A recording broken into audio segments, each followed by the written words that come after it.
तो सबसे पहले हमें यूरोप के राष्ट्रवाद में सबसे पहले राष्ट्रवाद के बारे में जानना है कि राष्ट्रवाद क्या होता है। जो यूरोप का राष्ट्रवाद है उसमें हमें जानना है यूरोप का राष्ट्रवाद में कि राष्ट्रवाद क्या होता है। तो राष्ट्र के भौगोलिक क्षेत्र, जनसंख्या, प्रभुसत्ता, राष्ट्रीय भाषा, राष्ट्रीय प्रतीक, राष्ट्रगान और राष्ट्रध्वज के प्रति आस्था रखना राष्ट्रीयता है और इसकी अभिव्यक्ति को राष्ट्रवाद कहा जाता है। क्या क्या था इस लाइन में हमने क्या बोला? भौगोलिक क्षेत्र, जनसंख्या, जनसत्ता और क्या बोला? राष्ट्रीय भाषा, राष्ट्रीय प्रतीक, राष्ट्रीय ध्वज। जो हमारी ये सब चीज राष्ट्र से जुड़ी होती है, राष्ट्र से, उनको क्या बोलते हैं? राष्ट्रवाद बोलते हैं। और ये सब राष्ट्रीयता से जुड़े होते हैं। तो सबसे पहले राष्ट्रवाद में लिख सकते हो डेफिनेशन इसकी, लिखो, बोल रहे हैं, दिखाएंगे नहीं। राष्ट्रवाद में डेफिनेशन लिखो। राष्ट्र के भौगोलिक क्षेत्र, जनसंख्या, प्रभुसत्ता, राष्ट्र के भौगोलिक क्षेत्र, जनसंख्या, प्रभुसत्ता, राष्ट्रीय ध्वज, राष्ट्रीय प्रतीक, प्रभुसत्ता, जनसंख्या,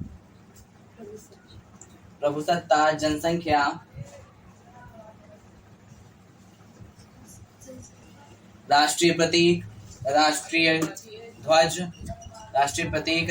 ध्वज, इत्यादि के बारे में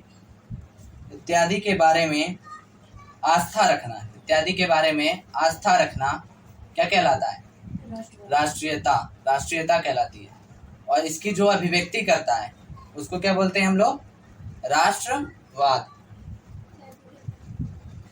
इत्यादि के बारे में जो आस्था रखता है उसे राष्ट्रीयता कहते हैं और जो इसकी अभिव्यक्ति करता है उसे राष्ट्रवाद कहते हैं।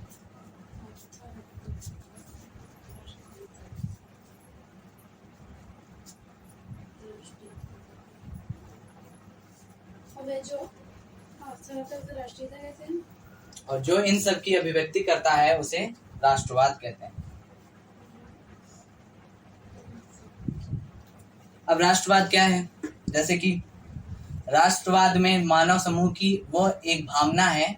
जैसे हम अपने तिरंगे से प्यार करते हैं, राष्ट्र के एम्बलम से प्यार करते हैं, जैसे उसमें एक अलग भक्ति भाव होती है, देश प्रेम की भावना होती है। सोल्जर से प्यार करते हैं जिस तरीके से, उस भावना को ही क्या बोलते हैं? राष्ट्रीयता। और इस सब की जो अभिव्यक्ति करता है उसको क्या बोलते हैं? राष्ट्रवाद।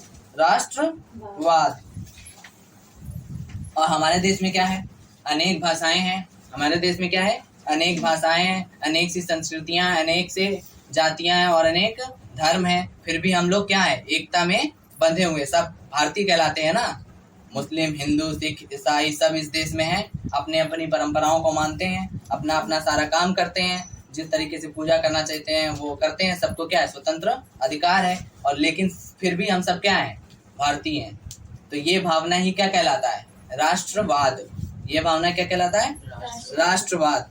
अब ये यूरोप का राष्ट्रवाद पढ़ना है तो हमने तो राष्ट्रवाद के बारे में बता दिया कि राष्ट्रवाद होता क्या है।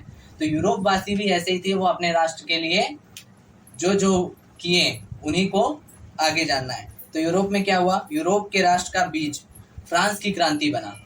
यूरोप के राष्ट्र का बीज क्या बना? फ्रांस की क्रांति ने बोया, जिसे नेपोलियन ने नवयुग के संदेश के जल से सींचकर, किसने? नेपोलियन ने। कौन सा युग? नवयुग के जल से सींचकर यूरोपीय देशों में राष्ट्रवाद की फसलें लहलाने का वातावरण बना दिया। तो किसका वातावरण बनाया? राष्ट्रवाद की फसल। मतलब जो फ्रांस में था, नेपोलियन ने जो किया, जो क्रांति फैलाई फ्रांस में, वो राष्ट्रवाद का उदय था नेपोलियन की वजह से। फिर उसके बाद इसमें क्या किया? धीरे धीरे राष्ट्रवाद का पौधा क्रांतिकारी गणतंत्रवाद, उदारवाद और समाजवाद की खाद पाकर पूरा वृक्ष बन गया। मतलब अब जैसे हमारे यहाँ 1857 की क्रांति हुई थी, तो स्टार्ट तो ऐसा है कि नहीं 1857 से ही स्टार्ट हुई होगी, पहले धीरे धीरे स्टार्ट हुई होगी ना। धीरे धीरे लोगों में कविताओं की वजह से और जो न्यूज पत्रिकाएं चलती थी उनकी वजह से लोगों के अंदर कौन सी भावना जागने लगी? देश प्रेम का। तो तभी तो आजाद कराने के लिए ये लोग सभी लोग लड़ रहे थे, सब महात्मा गांधी और सुभाष चंद्र बोस, भगत सिंह, ये सभी लोग लड़ रहे थे। तो ये ऐसे ही थोड़ी ना भावना जागी होगी। ये लोगों ने पढ़ा होगा सबके बारे में कि हमारा देश जो है अंग्रेजों के गुलाम है, तो उसको आज़ाद कराने के लिए उस समय जो न्यूज़ पत्रिकाएं चलती थी उस टाइम पे, यूरोप का, हम भारत का बता रहे हैं, तो उस टाइम पे जो न्यूज़ पत्रिकाएं चलती थी हिंदी वाली, तो अंग्रेजों ने हिंदी की न्यूज़ पत्रिकाएं बंद कर दी थी, क्योंकि हिंदी में न्यूज़ पत्रिकाओं में जो लिखा जाता था वो क्रांतिकारी शब्द लिखे जाते थे, जिससे लोगों में ये भावना पैदा हो कि हमें अपने देश को क्या कराना है, आज़ाद कराना है, इन अंग्रेजों से क्या करना है, लड़ना है।